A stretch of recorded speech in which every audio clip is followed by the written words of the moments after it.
This is the True Leader Podcast. Today, our special guest is author Bonnie Artman Fox. And we talk about how your family shows up in your office. Yes, you heard us right. And what you can do about it. So don't go away. Have you ever looked at successful leaders and wondered, how do they manage it all? In a world where stress seems like the constant backdrop of your life, achieving a balance between professional excellence and personal fulfillment can feel a little elusive. But what if we told you that the very stress you're battling could be the key to unlocking levels of success you've only imagined?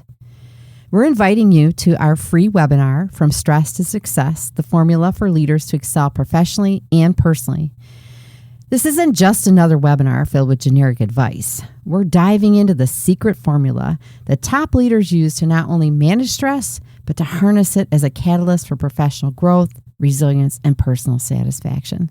Here's why you can't afford to miss this webinar. First of all, you're going to discover cutting-edge strategies. So you're going to learn the proven techniques to turn stress into a powerful ally. You're also going to hear some real-life success stories. So you're going to get inspired by leaders who have walked the path from stress to success. And you're going to receive the secret formula for creating harmony between your professional and personal life. So why this webinar and why now? Because in a world that's constantly demanding more from leaders like you, simply coping with stress isn't enough. It's time to transform that stress into a tool that propels you towards success. So whether you're an emerging leader, a seasoned executive, or a leader passionate about personal and professional growth, this webinar is your first step towards rewriting your story from stress to success. So click the link in the show notes and reserve your spot today. Welcome to the True Leader Podcast. I'm Dr. Tracy Christofferson. And I'm Michelle Trosett. We are life and business besties, leadership coaches and mentors, and polarity intelligence experts. We're the authors of Polarity Intelligence, The Missing Logic in Leadership, and co-founders of Missing Logic. We are here to help high-achieving leaders break through leadership norms that cause them suffering at work and home. If you're looking to elevate your leadership, increasing your productivity, effectiveness, and impact, and manage your health and well-being, spend quality time with those you love, and live your best life, then you are in the right place. Our goal in this podcast is to equip you with new ways of thinking and practical and tactical strategies for succeeding at work and thriving in life. Think of this podcast as your weekly dose of personal and professional development so you can reach your full leadership potential, create a life you love, and be what we are calling a thriving, resilient, and unstoppable or true leader. If you are ready to learn and laugh a little, let's get started.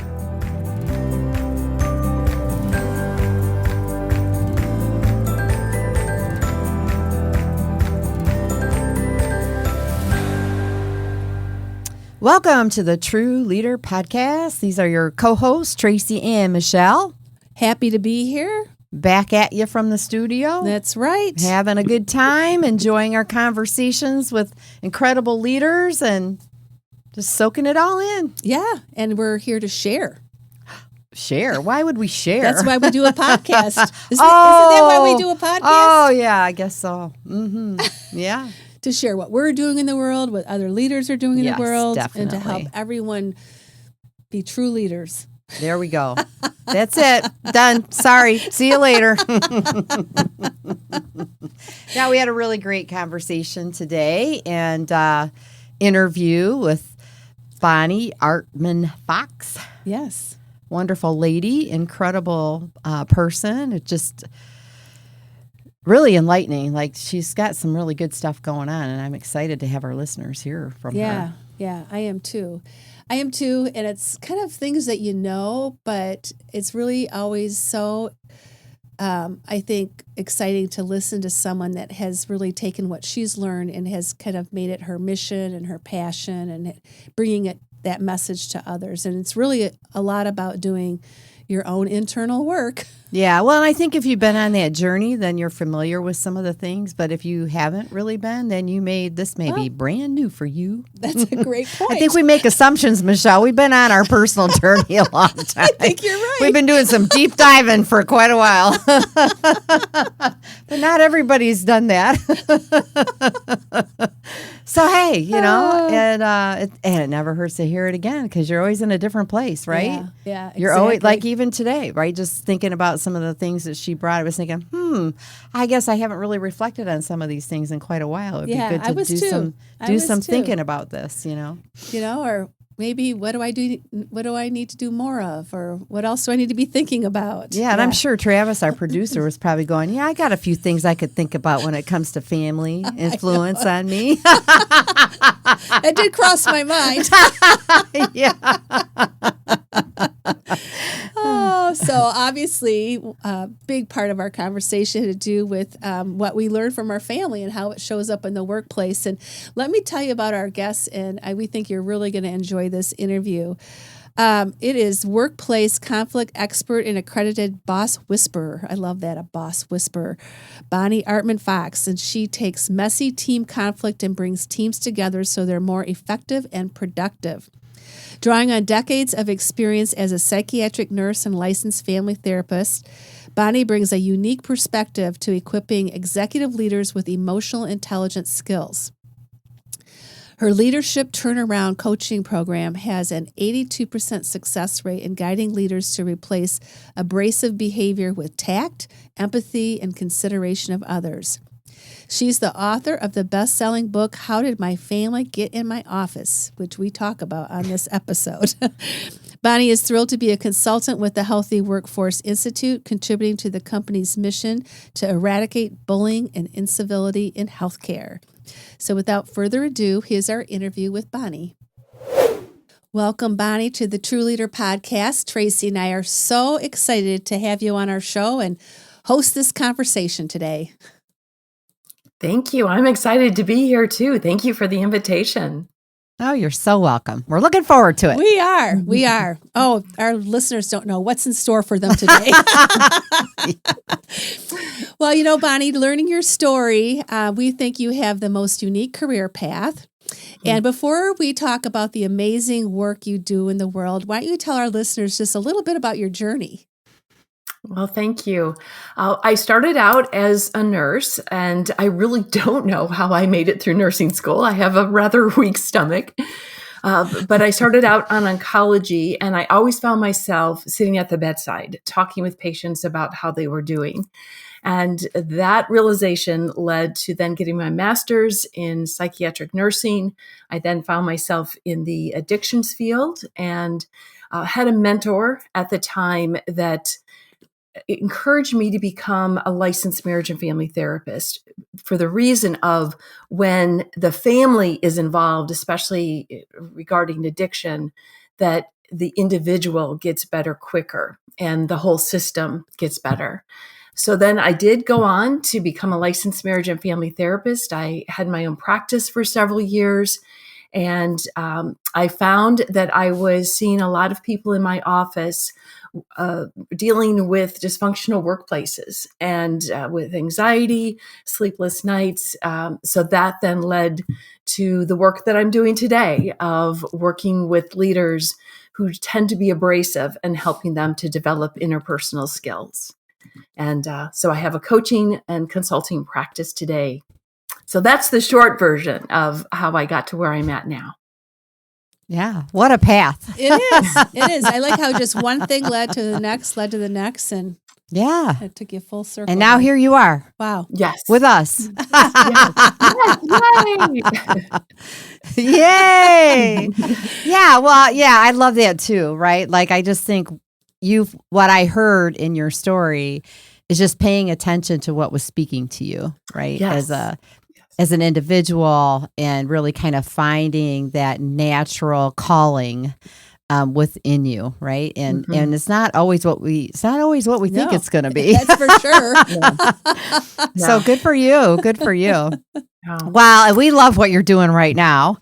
And I would say we've been on the journey for years to unpack, right, the things that you carry with you into your day, into your present, that have influenced you from the past. And there's sometimes, depends on who you are, but there can be a lot to unpack. Absolutely. And so we just really, and a lot to do with how you're raised and your family and what you're exposed to as you're growing up and becoming an adult and moving on with your life. And so we love in your book, so I want to read this so I say it all right. So you wrote a book called How Did My Family Get in My Office? Surprising ways your upbringing impacts you at work and what you can do about it. And you really bring it in this book. So good for you, right? Thank you so much, because this is really needed. And I think so many of us are influenced by our younger years, but have no clue, right, that that's really what's driving us. So let's start with, as we talk a little bit about this book and the impact it can have on people, let's start with just, why did you write the book? Like, what was your impetus for that? Yes. Well, thank you. I totally agree that it is from our lived experiences that how we choose to view them as either becoming a victim or choosing to look at them as an opportunity to grow is really my mindset of choosing to grow when facing challenging times has really been how I have gone through life. And it was in an experience when I was still working as a nurse that I was working in a toxic work environment where one of our key leaders would have anger outbursts, anger tirades, and we were all walking on eggshells. We never knew when the next outburst would come and who would be the target. There were mixed messages, and it was just a roller coaster of some days he would be in a really good mood and it would be a good day. And then other days, there were the tirades. And the impact on the team was never talked about. When I attempted to acknowledge it and to talk about it, I was reprimanded, excluded from meetings. I was a leader at the time, and decisions were made without my input. And I distinctly remember one conversation when I was attempting to address what was happening. I was looked at with a blank stare, and I was stared down. That like, how dare you that you would address this? There's no problem here, and you're the one with the problem. I knew at that point that I had three choices. I could leave.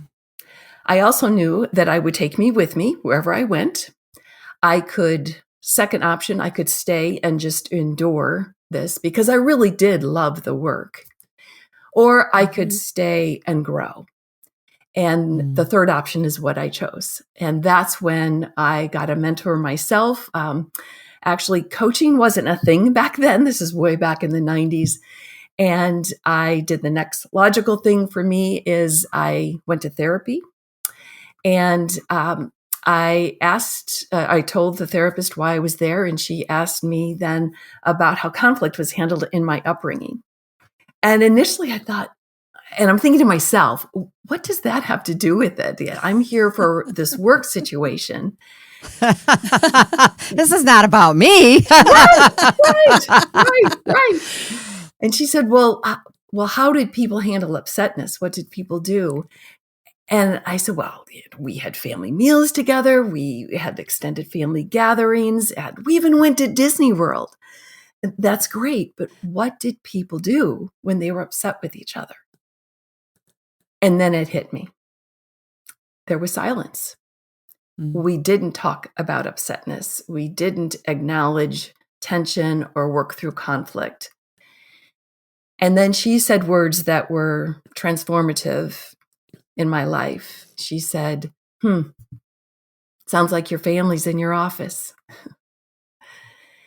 And little did I know then how those words would shape the direction of my career and become the foundation for writing the book many years later of How Did My Family Get in My Office? And the experience of being in therapy gave me the self-awareness of the influence of how my upbringing affected how I was dealing with this situation. And the good news was I could do something about it. And that was the work that I did in therapy. That was truly one of the best gifts I ever gave myself. And I was also in a group, in addition to individual therapy, with other like-minded young professionals at the time who were trying to grow in our emotional intelligence and work through things from our upbringing and how it affected us as adults and in our personal and work relationships. And it was just an amazing experience that helped me do my own inner work that really, again, shapes the work that I do today. Yeah. Oh, I love that. I love too. that because it really is. And I love just that forethought, the first 3 decision points, right? Like, take me wherever I go. Like, I can exit this, but you know, what great insight about yourself that, you know, wherever I go, because so many times people choose, I'm just leaving. Yeah. Just escape the situation, right? But you're still in the next situation. So no matter what, you're taking yourself. I love that. I loved how you went through that process and then just chose to stay and grow. And so many people don't take that route, right? And so good for you. And then to invest in yourself for your own development in that process.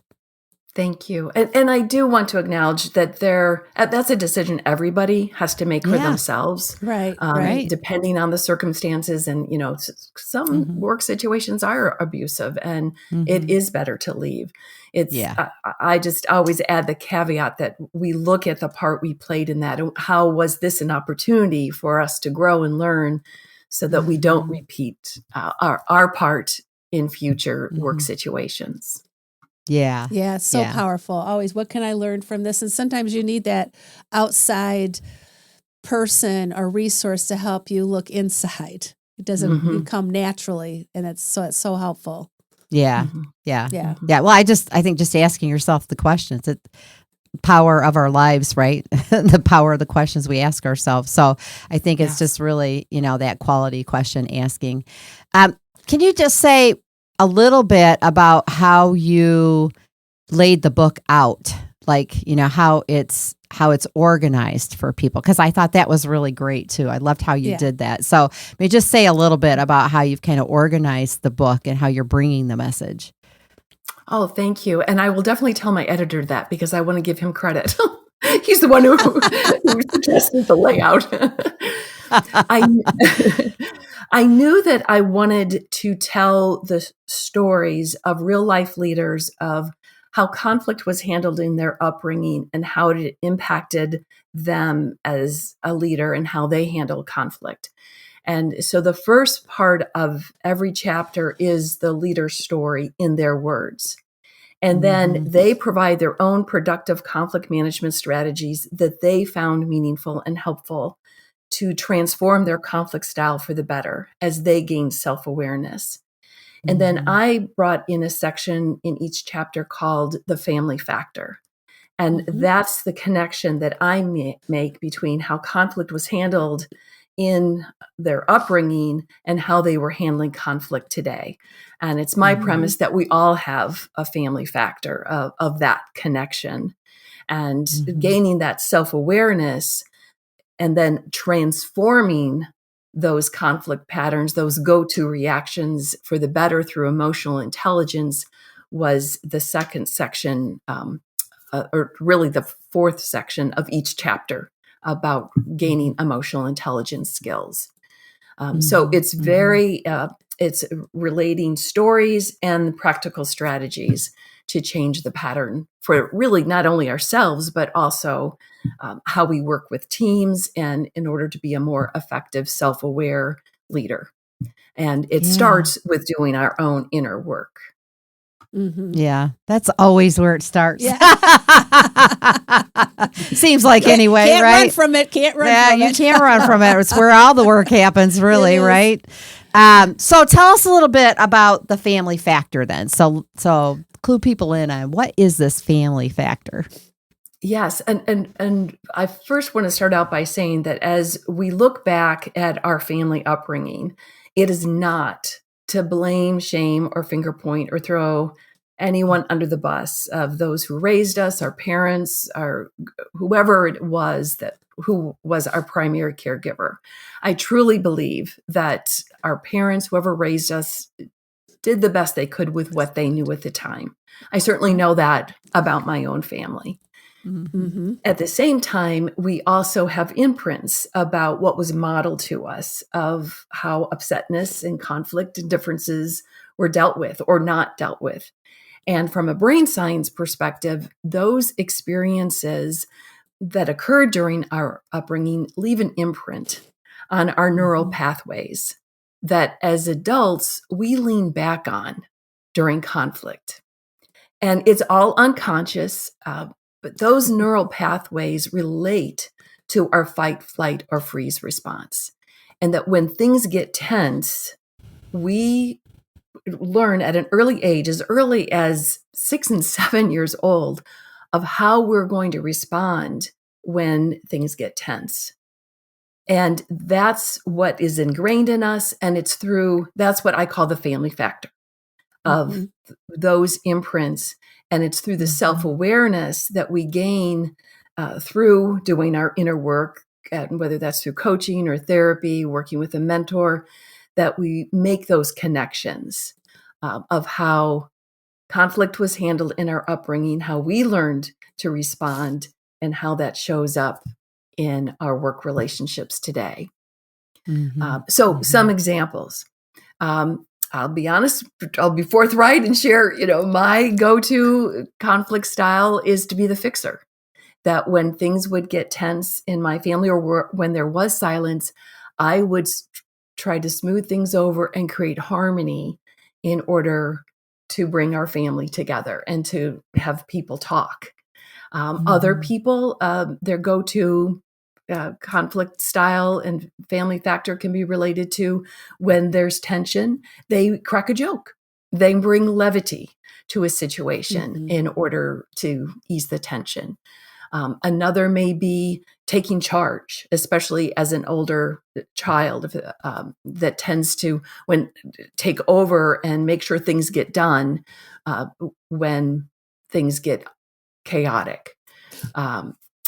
Another one could be anger, that when things don't go our way, that we shout, yell in order to, again, bring things under control. So there's a variety of things that we do. It's not about right or wrong. It's just awareness that we all have something that we do. And again, gaining that self-awareness about our conflict style and how it's related to what was modeled to us growing up. And that's our family factor. Yeah, and I just want to share that it doesn't have to be a work situation that brings that forward as well, because I can really relate to your story, Bonnie, but mine came through a personal relationship. When I realized that I went to therapy, wait a minute, I grew up without conflict. I didn't know how to deal with conflict. I had to learn skills to bring my voice forward because it just was my history. So I had a very similar experience. So it could be a personal experience or a professional experience that really caused you to ask the question, why am I in this situation? What do I need to learn from this? Yes. Yes. Yeah. Yes. Those are great examples. And yes. Where does this come from? And you're right. Yes. It does show up in both our personal and work relationships. It shows up in marriage. It shows up in parenting. It's all about that self-awareness of the connection of how our upbringing I think impacts us. Self-awareness is the key. It right? is. It's like you just got to do the digging Yeah. to figure it out. Yes. Yeah. So I think that really that key piece is the self-awareness piece, right? Yes. It's the doing the digging to kind of really the reflecting, right? It's just thinking back to uncover some of those things because it's not necessarily right at the forefront of our consciousness. It's not. No, it's not. And oftentimes it is in layers that it's not a one and done thing. Like, wouldn't it be nice if we make that connection and then it's, we never have to deal with that again. But don't you know that another event will come up and we have a reaction, and it's an opportunity to, again, peel back some more layers and see what is that about? What's driving that? At the end of the book, I talk about the 4 R's of resolution. And the first R is regard the scar.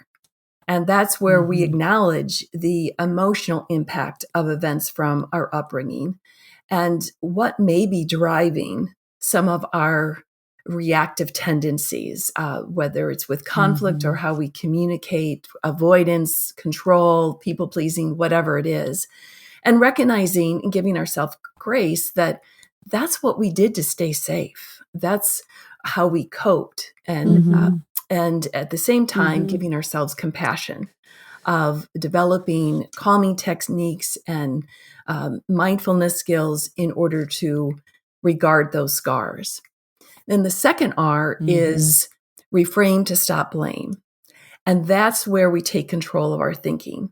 And again, not to look back to blame, rather to take responsibility. That regardless of what happened to us, we are ultimately responsible for our lives. We are not victims. And while we acknowledge what happened, it doesn't mean we stay there. And we can create a new story. So the first two I are love that. Yeah. Yeah, thank you. I love that about like recreating the story. Like just because that's what was doesn't mean that that's what has to happen going forward. And that it really it's a very, and it's very empowering. Well, that's what I love about it, right? It's like I can look at this any way it's my story. Yes. Right? I choose what I want this to mean for me. And I think that just kind of helps lift you up out of what could be that victim mentality. Oh, poor me, this happened to me, and now I've got to live with it the rest of my life, right? But it's really about writing a different story. And I love that opportunity to do that and be empowered in the midst of this, right? What can feel sometimes heavy or uncertain. Yes. And this is a process too. These again, it's not a one and done. It's often a process of revisiting the stories that we're telling ourselves. Yeah. And so those first two R's have to do with really ourselves and gaining the self-awareness, taking control of our thinking. The third R is respect and connect. And this is, I think, also where the polarities comes in that you often speak of. It's staying in connection with people who are difficult to get along with, maybe even people who have hurt us, and how to show respect with boundaries. It doesn't mean we're a doormat. It doesn't mean we're condoning bad behavior. We are showing respect and respecting our differences and finding a way to stay in relationship, even though we may not agree on everything and have a different story about things that have happened. And that is probably the hardest thing of how do we stay in that tension. Yeah. Well, and I think this kind of ties back to something that you said earlier too about safety, right? Like our fight, flight response, right, is really all about safety and trying to control our element. So to me, sitting in that, right, you got to kind of find that way to be okay with the tension that comes up so that you're not in that fight or flight, right? But that you can sit with that and not have to control it, right? I mean, that's just kind of what came up for me. So it's just kind of trying to find a way to just be with it, and go with the flow, learn, evolve as you're uncovering these things, but not get into that fight or flight where, the tension increases and then you feel that natural tendency to, to either move out of it, avoid it, fix it, whatever those other patterns are. Am I tracking with you? Okay. Yes, very much. Here's an example, a couple of examples from the book, stories from the book. The one is of John, who tended to be a conflict avoider. In his family growing up, there was no conflict. He describes himself as growing up in a very happy family. And at the same time, then fast forward as an adult, as a leader, whenever there was conflict with his team, he would shut it down. He wanted to avoid conflict at all cost. And in his own self-reflection and honesty, he said, I just genuinely didn't know how to handle conflict. And his turning point was when he read Patrick Lencioni's book, The 5 Dysfunctions of a Team, where he read about productive conflict. And then the light bulb went on that he realized that he was unknowingly negatively impacting his team's potential by avoiding conflict. And it was from that point on that he allowed himself to learn how to stay in the tension of conflict and the messiness of it in order to lead to more innovative, better solutions for his team. Right. Another example, and this relates to how our family upbringing impacts us from more of a checking out perspective, is Grace's story. In her family growing up, her father was an alcoholic, and he wasn't a mean drinker or volatile. He would just check out and become very quiet. Her mother, on the other hand, was overly emotional and tended to be very reactive. So when her mother was in this state of showing a lot of emotion, Grace would just leave the house. She went to her grandmother's house, which was a safe place for her. She didn't learn really how to deal with her mother's emotions. Fast forward then, as a leader in the workplace, an executive, she found herself getting triggered when employees would come to her overly emotional and would want her to fix their problems. And she knew something was going on for her from a self-awareness perspective, like, this isn't good that I check out with my employees. And, she did her own work. She did a lot of self-awareness, and she then made the connection that it was related to her dynamic with her mother. And she did something very courageous to address this for herself. Her mother was in need of surgery and would require help after the surgery. She went to her husband and said, would it be okay for Mom to stay with us to recuperate after her surgery? I want to use this as my own personal development of staying in relationship with Mom and taking care of her out of respect for her as my mother and a person in need, at the same time learning how to set boundaries with her. Her husband said yes. Her mother came to stay with them during this time of recuperation. And it was her own intentional practice of respect and connect, of showing respect for her mother while setting boundaries. And she was very forthright. And she said, Bonnie, there were times where we would get involved in that same old dance again, where I would get hooked into reacting to her emotions. And then I would become aware of it and take a step back and set boundaries with her.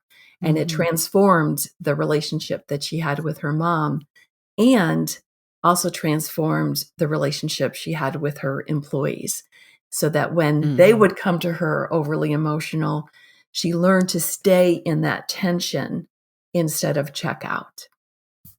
So those are two examples. Oh, great examples. Yeah. Really great examples. Now, what's the fourth R?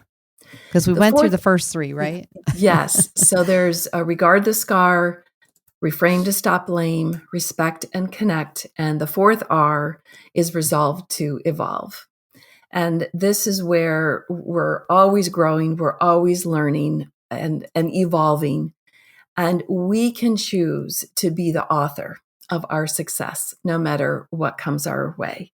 And regardless of what others do or don't do, we can always evolve and choose that growth mindset of gaining self-awareness and transforming how we respond for the better. That, again, it's an ongoing circle. It's a cycle that we all go through. We've never completely arrived. But it's the mindset of, again, the growth mindset of life. Yeah, what I love about that is it never ends. And just recognizing it never ends, right? And choose to evolve, and it never ends. Well, and I love how you talk about pertinacity. Yes. Yes. You Yes. coined that. Tell our listeners a little bit about pertinacity. As I was writing the book, I was almost done, and I was looking for a theme of how did these leaders transform their conflict style for the better as they gain self-awareness? Because as we've been talking about, it's messy, it's uncomfortable. And I found this word in the dictionary. It's a real word, pertinacity. It's the combination of persistence and tenacity, and it means sticking with what's difficult no matter what. It's a combination of courage, conviction, and a little bit of stubbornness. Of course. You got to have that, right? Yes, yes. I love that. I had not heard that word, and I thought I live this every day. Yes, yes. And I think in your work of dealing with polarities, it does require us to show up with pertinacity, to stay in that tension and find that and both versus live in the extremes. And it does take courage and conviction to work through those polarities. Yeah. Yeah, it really does. And it's a gift at the same time because it helps you realize what the tension is. Yeah, and I think that's a big piece here in our conversation today is we do a lot of work with leaders around differentiating between a problem and a polarity and then how to leverage the polarities. And not, a lot of times polarities do show up as conflict. But in the polarity, it's the both and. It's the interdependency between the two, what appear to be opposing perspectives, and how to leverage that tension to actually move yourself closer, right, to a shared purpose, a common ground that you're trying to move towards, and recognizing you need both perspectives. You need the benefits of both perspectives to get there.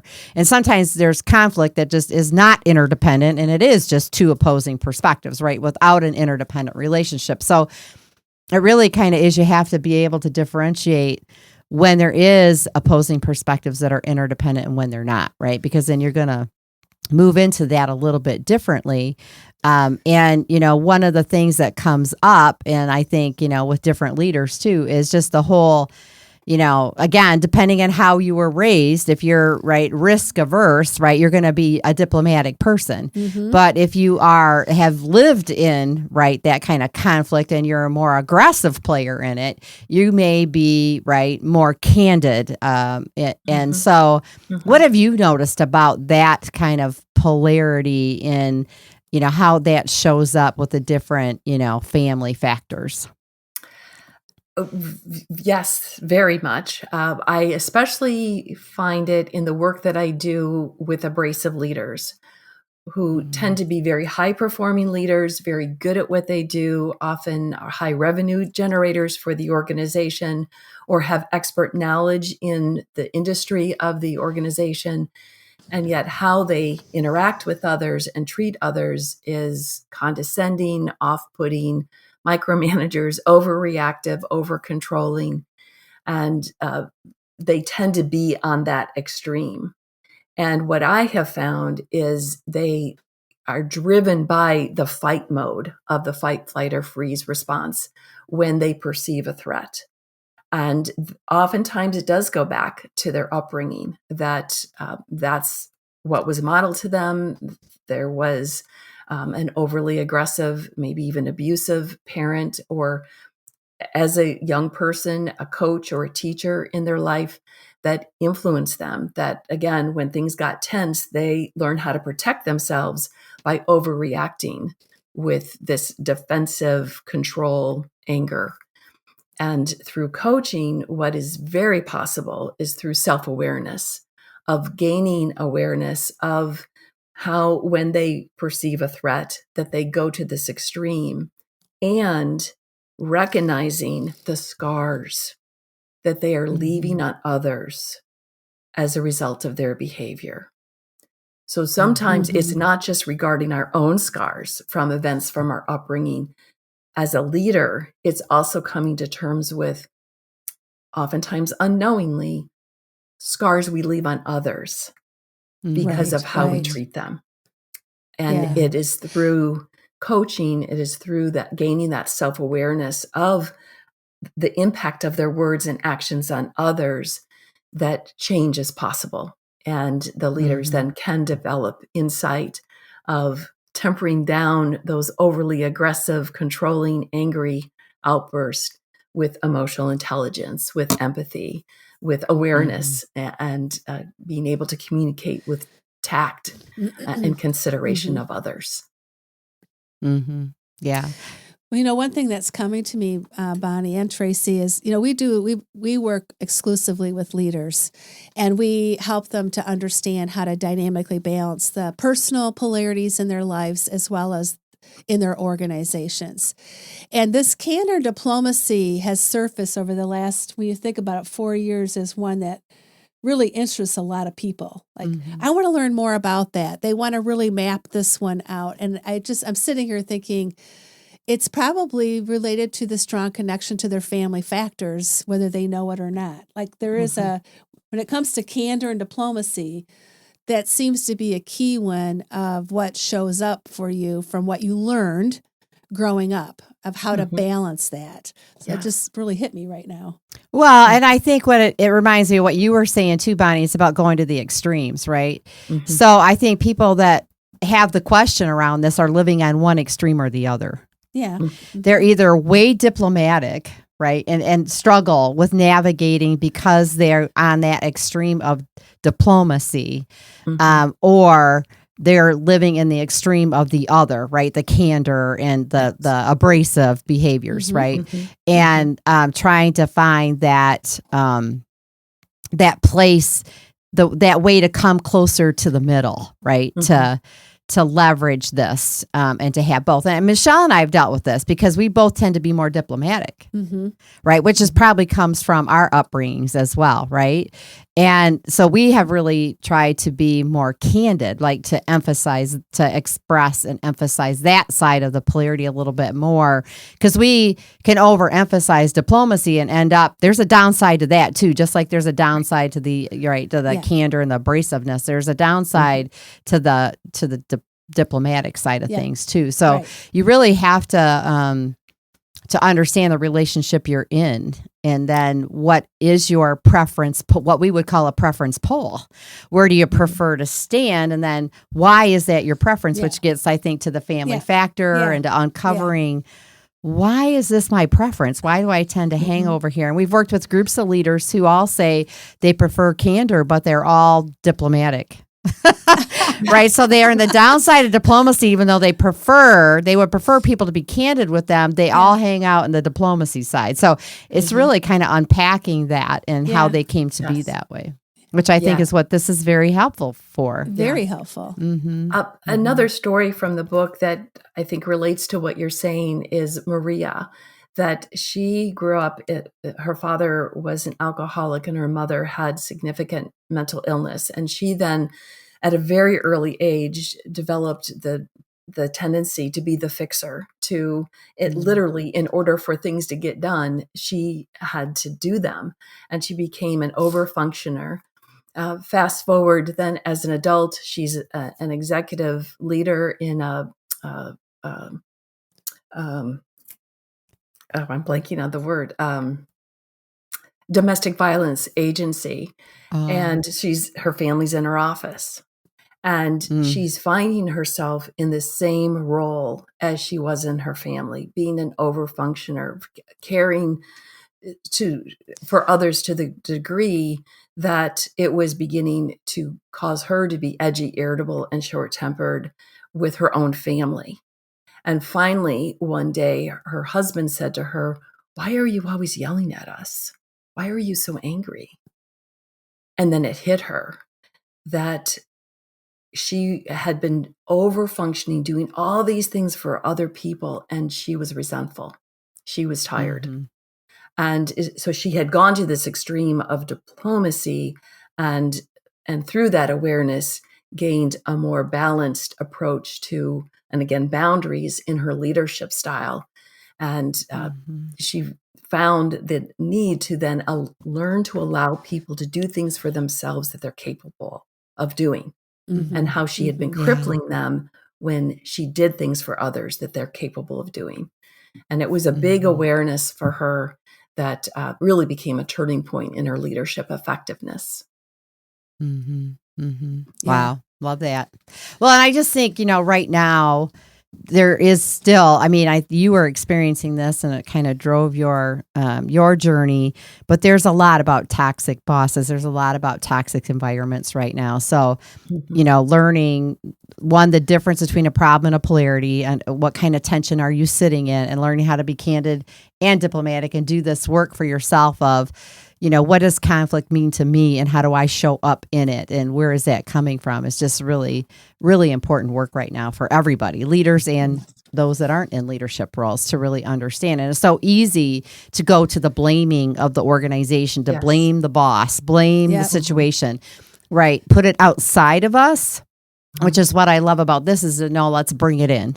Let's figure out what it is for us and how we can navigate in it. And that's what I love about this. It's just such great work. Yeah, it really is. Thank you. It applies to everyone.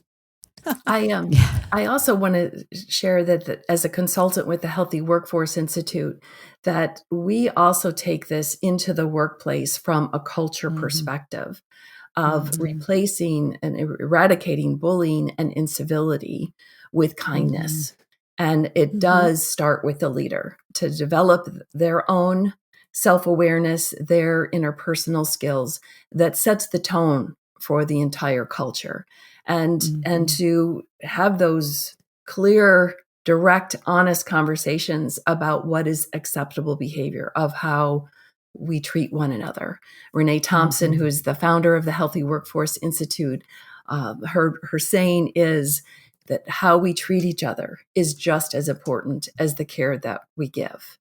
And so that's really the driving force behind the work of the Healthy Workforce Institute. That is an extension of the leader's own personal work. Yeah, so true. Sure. Yeah, it's so wonderful. true. Oh, Bonnie, this has been a great conversation. And actually, we thank Renee for introducing us to you. She's been on our podcast before as well. And just really want to thank you for the interview today. And we're going to close with our true questions so that our listeners can get to know a little bit about Bonnie that they may not know otherwise. So are you ready to buckle up for these? Okay, here we go. All right, I'm going to ask you the first one, then Tracy will ask you the second one and close out the interview today. All right, Bonnie, it's time to update your playlist of all of your favorite songs so you can have a little dance party at home. What one song would be on your list and why? Dancing Queen. I love it. I do too. It didn't take you long at all. Oh, that just takes me way back. And it is just a fun song that always brings a smile to my face. And I have a high school friend that I'm still in touch with, and she truly is the dancing queen. And it also makes me think of her. Aww, oh, great. That's great. Awesome. Wow, that brings you a lot of joy. It lifts you right up, which is what our playlist should do for us, right? So awesome. Okay, here's question number 2. Are you ready? Okay, yes. What is the closest nature space near where you live that you can walk, jog, swim, or do any kind of activity of your choice? I live in Pittsburgh, and walking downtown along the river. It's just a lovely space, and I love being in nature and being by water, especially. Awesome. Wonderful. Yeah, I love being by water too. I live by water half of the year. Oh, what a great conversation. Just great connection with you. So I have such respect for the work that you're doing, and it's so needed. So, so good for you. Good for you. And we'll put a link for the book in our show notes, and anything that you want to say before we close, anything you want to add? Well, thank you for the invitation again to be here. Thank you to Renee for introducing me to you. And I just want to encourage leaders to do their inner work, Because when we do our work, then we show up as our best, and it inspires bringing the best out in those around us. Yeah. That's wonderful. We agree 100%. 100%.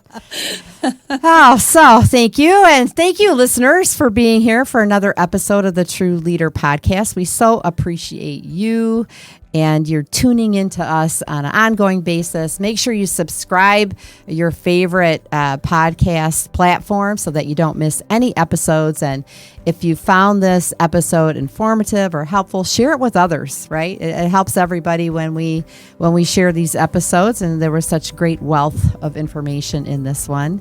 And if you like it to watch us on video, go to our YouTube channel because you can watch this on video as well. And until next time, stay safe, stay healthy, and we'll see you then.